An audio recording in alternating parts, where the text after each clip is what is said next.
కేంద్ర ప్రభుత్వం పని చేసుకుంటూ పోతుంది. దాన్ని సద్వినియోగం చేసుకొని చాలా జాగాలలో ఇప్పుడు మీరు చూసి గ్లోబల్ రివ్యూ చేస్తుంటే స్వచ్ఛ భారత్ కింద చాలా కార్యక్రమాలు జరిగిపోయినాయి. పేమెంట్లు ఇస్తలేరు. స్టేట్ ఇవ్వాల్సిన ఫండ్ ఉందో అది ఇస్తలేరు. ఆల్మోస్ట్ సగం పనికి పైన పెండింగ్ ఉన్నాయి 2 నెలల నుంచి. కాంట్రాక్టర్లు ఇబ్బంది పడతారు. సో రాష్ట్ర ప్రభుత్వం వాటా ఇవ్వకుండా, రాష్ట్ర ప్రభుత్వం కోఆపరేట్ చేయకుండా కేంద్ర ప్రభుత్వ పథకాలు కూడా ముందుకెళ్ళడం కష్టమైంది.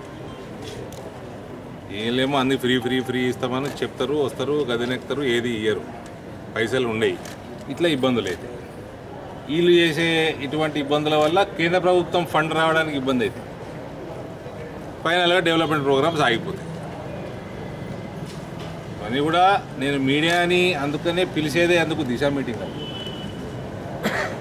ఇప్పుడు ఎమ్మెల్యే గారు, ఇద్దరు ఎమ్మెల్యేలు కూడా నాతో చెప్పడం ఏంది, FCI ఇంకా స్టోరేజ్ పెంచుకోవాలి, ఇంకా రేకులు పెంచాలి, ట్రైన్లు ఇంకా కొనుగోలు చేయాలి.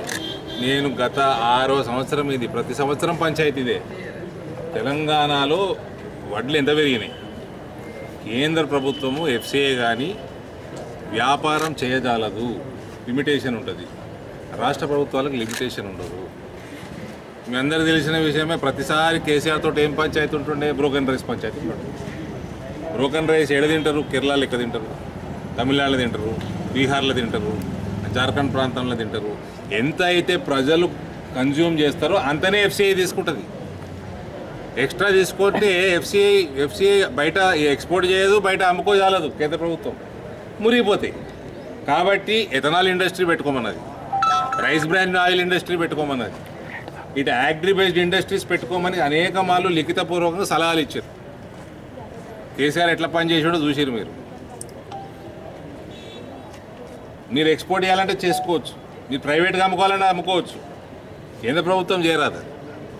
కాబట్టి ఎంత భారతదేశ ప్రజలు ఎంత కన్జ్యూమ్ చేస్తారో అంతనే వాళ్ళు తీసుకోగలుగుతారు. ఇవాళ దాని మీద MSP ఇస్తున్నారు. ఆ MSP తోటి రైతులు సంతోషంగా ఉన్నారు.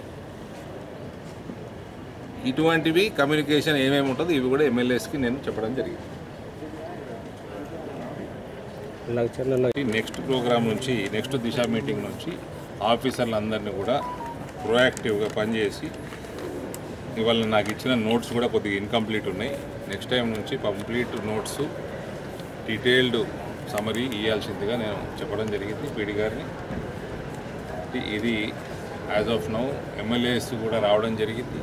ప్రభుత్వం మారింది అన్న ఒక వాతావరణం కనబడుతుంది నాకు. లేకపోతే ఎమ్మెల్యేలు రాకపోదు. కాంగ్రెస్ ఎమ్మెల్యేలు వస్తున్నారు. వస్తే మా దృష్టిలో లేని కూడా వాళ్ళు చెప్తారు. వాళ్ళు లోకల్లో ఎక్కువ ఉంటారు కాబట్టి చెప్తారు. మాకు కూడా ఉపయోగము, వాళ్ళకు ఉపయోగము, ఫైనల్లీ ప్రజలకు ఉపయోగం. సో అటువంటి ఏదైతే ఎమ్మెల్యేస్ నుంచి వస్తున్న యాటిట్యూడ్ని కూడా మేము స్వాగతిస్తున్నాం. మున్సిపల్ చైర్మన్లు ఉన్నారు, వాళ్ళందరూ కూడా అటెండ్ అవ్వడం సంతోషకరం. కాబట్టి జగిత్యాల పట్టణానికి స్మార్ట్ సిటీ, ఇవాళ అమృత్ ఫండ్స్ కూడా 40 కోట్ల దాకా ప్రోగ్రామ్స్ స్టార్ట్ చేయడం జరిగింది. రాయకల్లు, కోరుట్ల, మెట్పల్లి ఈ అమృత్ పథకాల కింద జరుగుతున్న కార్యక్రమాల మీద కూడా నెక్స్ట్ దిశాలు డీటెయిల్డ్ రివ్యూ అవుతుందని కూడా చెప్పడం జరిగింది.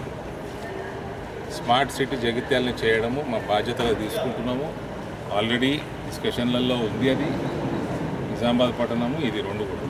సో మ్యాక్సిమం వీలైనంత ఈ 2 పట్టణాలకు మేలు జరిగే విధంగా మేము ఈ నెక్స్ట్ ఫ్యూ మంత్స్లో మీ అందరికీ ఏమేమి చేయగలుగుతామో కూడా తెలియజేస్తాం.